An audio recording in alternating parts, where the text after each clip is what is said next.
I think Tim Walz stepping down today, obviously there's a little bit of shit going on with Minnesota. I think it's a little complicated right now because we got to maintain focus on winning the House, guys. When I think about the Tim Walz thing, I think about Joe Biden, okay? And I think about Tim Walz falling on the sword in order to sort of take the heat for all this shit. I mean, did you see this though, guys? Because just the sheer disgusting thing of this. Look at this. Look at what he posted. He said, I ended Tim Walz. But I really think looking at this tweet is really important, okay? Because he didn't end anything. I mean, I understand why Tim Walz is stepping down, okay? Because that way he can just assume the negativity of that scandal and they can get a clean slate there. If anything, guys, he may have guaranteed a Democratic win because there is a possibility if Tim Walz had run that maybe he loses. Maybe they actually did tarnish him enough. But by Tim Walz stepping down, I think he removes the power of this shit. No, not Walz for president. Dude, Tim Walz is never going to be president, guys. He's too soft, man. Tim Walz is he's not rough enough to be president. He's too soft. If he was presidential, he would eke his way out of this. He would have fought his way through this whole thing. He wouldn't have even had to step down. He would have been like, fuck you, right? Tim Walz showed he was truly vulnerable. Watch this. You ready? What is a woman? What is a woman is the question. I'm not sure I understand the question here. Well, What do you want me to say? I want you to say that a woman like me is an adult human female, that men can't become women. You guys are the party of violence, and you're the party erasing women. You don't respect us. You're a bigot. You're a misogynist. You're a sexist. Now, we're going to watch this, though. You ready? Let me show you something else. Now, we're going to look at Muriel Bowser and Nancy Mace. So, Mayor Bowser, what is a woman? I'm a woman. Are you a woman? 100%. Okay. 100%. I'm a woman. You're looking at one. Okay, good. No, you're literally the mayor. Right? Oh, you see the difference there? Like Muriel Bowser, shut her down. Shut her up. And now Tim Walz could have said, when she says, what is a woman? He could have said, you're a woman. I'm looking at one. And right? He could have turned it around or said, I know a woman when I see one, Nancy. You look like a woman. I'm pretty sure you're a woman. Are you a woman, Nancy? I mean, some people are talking, Nancy. Right? Now, that would have been good. Like, Nancy, I think you're a woman. You look like a woman, but frankly, a lot of people are talking, including most of your party. That's the difference for me, okay?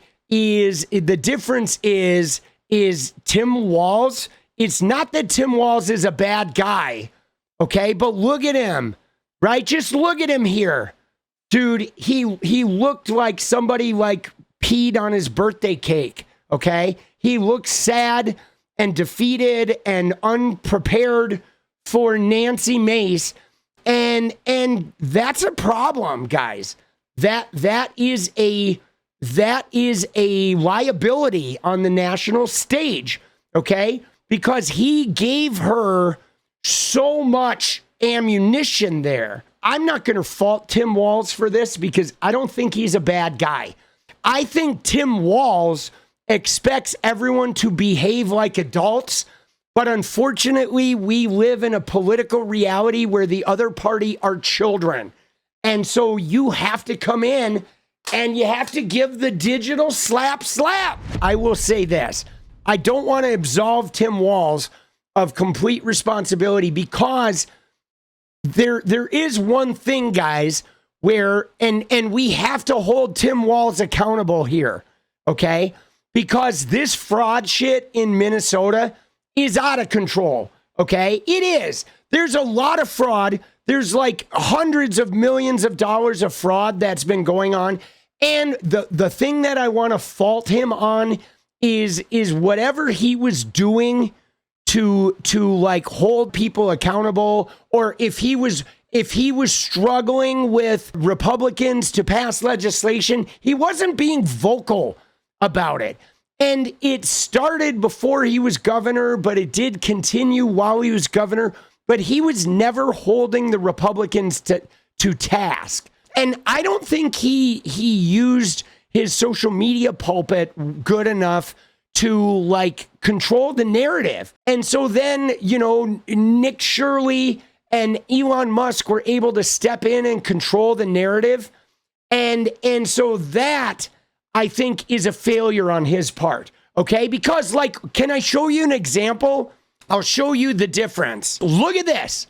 Okay? Nearly 1 year since the devastating LA firestorms, and we've had the fastest debris removal in modern U.S. history. Ever since, communities have eagerly awaiting the White House for federal disaster relief they are rightfully owed as taxpayers as they seek to recover and rebuild. Okay, now, why am I showing you this? I'm showing you this because Gavin Newsom recognizes that the rebuild of the fires is a potential threat to his legitimacy. So he is on the front line of saying, hey guys, we have had a historic debris removal, and now we're not rebuilding because Donald Trump's withholding the federal money. So he is already on the front of his situation, holding Trump accountable, right?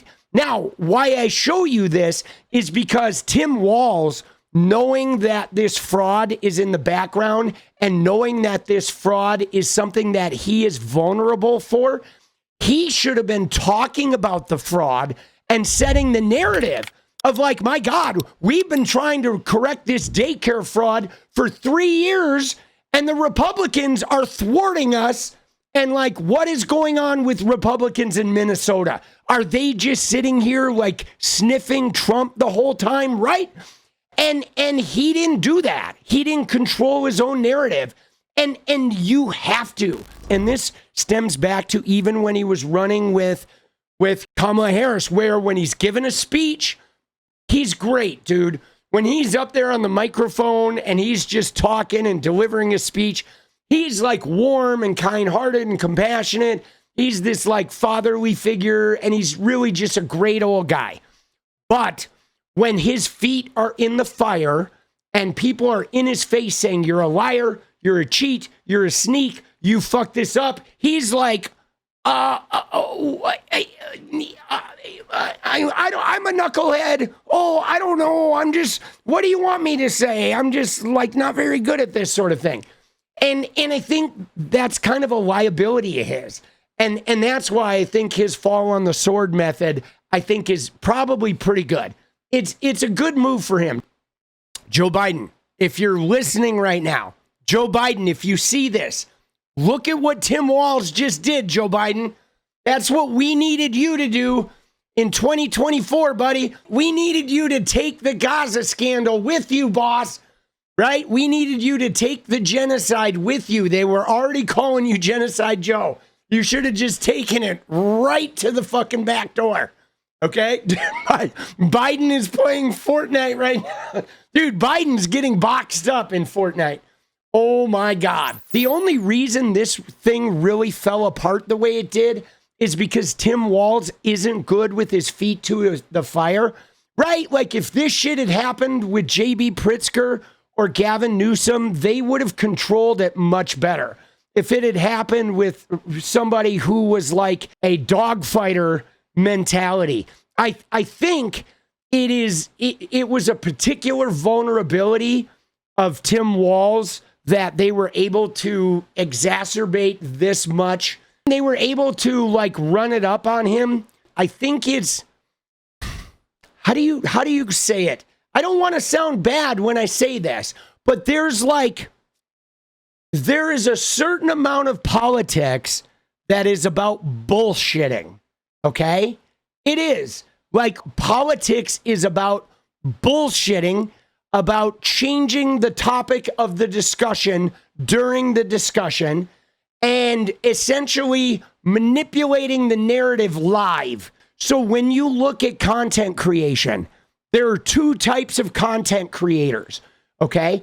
There is a person who creates videos where they go and they write a script and they deliver the script and they give you this polished, prefabricated thing that sells a point of view.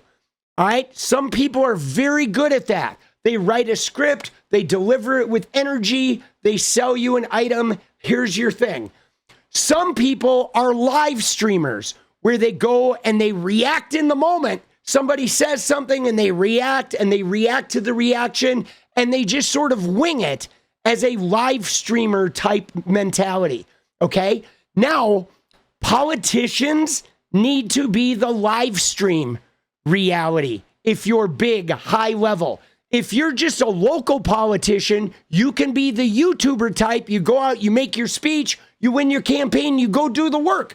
But when you're on the national stage, you have to be like, I can just sit down and bullshit and react to the reaction. Okay, the reporter asked me this digging question. I don't show any emotion. I just immediately change the discussion. I immediately go to one of my talking points that I tailor. That's the politician type mentality. People who can go off script and they can just sit there and react in the moment. And I don't think Tim Walz has that. And I mean, dude, again, I love Tim Walz. I do. I love him as a person. But this is a weakness, guys. Because, guys, we have a problem in America. You know what our problem in America is, guys? We have a voter problem in America. In the fact that like 50% of American voters are idiots and assholes. You know? Not to mince any words, that literally vote based on 2 seconds of looking at a candidate. And if they see the candidate show any weakness at all, they're like, oh, that's it. I'm done. Right? Oh, he choked up there. Right? I mean, and guys, it's not even just now. Let's go back in history to the Nixon JFK debate, guys. I'm telling you, this right there, boss. Okay? This is a classic of optics, okay? This was like the first sort of reality TV campaign. They went in a debate, and Kennedy, it's black and white. He was wearing a gray suit, okay? And Nixon got sweaty, and JFK was dressed in black. He was sturdy. He was personable. He was solid. He was dominant and in control. And dude, everybody voted for the guy who just looked like he was together. It's just so vibey, right? I wish it wasn't that way.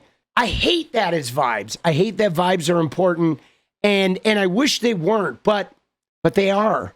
There's like a packaging that goes on because of how we are. It's dumb. But it is really a product of what we have become as a voting electorate. You like Tim Walz? He didn't have to give into the MAGA bullshit. Yeah, but I think Tim Walz did, because I don't think Tim Walz would have been able to unspin the narrative. If Tim Walz had been a different type of guy, he could have maybe spun this narrative and turned it back on the right wingers. But I don't think Tim Walz could have competently done that. I think he may have lost the election because he's just isn't really good at narrative control, right? He's a little too fucking goody good. And I'm sure the party, like Ken Martin and everybody else in the party said, like, here's the deal. Because I'm telling you guys, Tim Walz isn't going to be done. I think he's just going to let it quiet down. He's going to go hang out with his family and shit. And then he will be back. He will run for Senate at some point. But dude, the Republicans were all up on his shit. I mean, guys, Tim didn't belong on the national stage, guys. Okay? I'm telling you that. I know people don't like to hear that. but Tim shouldn't have been on the national stage. He's just not good at the type of dirty politics that the national stage requires. It sucks, dude. You know what I'm saying? It sucks. You have to have a particular level of degeneracy to do well on the national stage. You gotta be, you have to be competent on social media. You have to be competent in like spinning the narrative, sending it back on you. Like, and Tim Walz was just a little bit of Midwestern fuddy-duddy, right? Where he's like, you know, really great guy, really great policy guy, really great at like getting policy done, but just chewed up alive on that national like bullshit artist stage. I'm telling you right now, this shit is not new. I'm going to say a name right now, guys. Al Gore. Okay? Al Gore. He was another one. He was a great guy. He was a really good policy guy, but he was milquetoast, guys. And he did not do well on the national stage, man.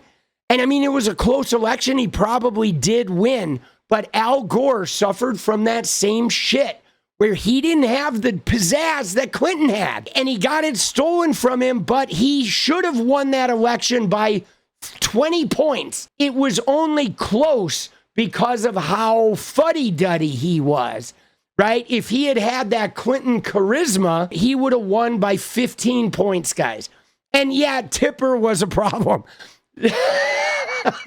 Dude, you gotta be a bullshitter, guys. And I mean, even on the Republican side, guys, right? Republican side, John McCain and you know, Mitt Romney suffered from this lack of charisma, right? Like Paul Ryan. Remember Paul Ryan? Remember that guy? He wanted to be president, but dude, there's no chance, bro. Dude, somebody said Dennis dude, Dennis Hastert. Now we're getting into Trump land, bro. What is up, guys? Thank you so much for watching. If you like the video, you want to support independent resistance media, you know what to do. Drop that sub, hit the like button, and please share it. And we do love our members, so if you want to become a member, it's another really great way to support. Thanks again for everything, guys. I'll see you next time. Let's go.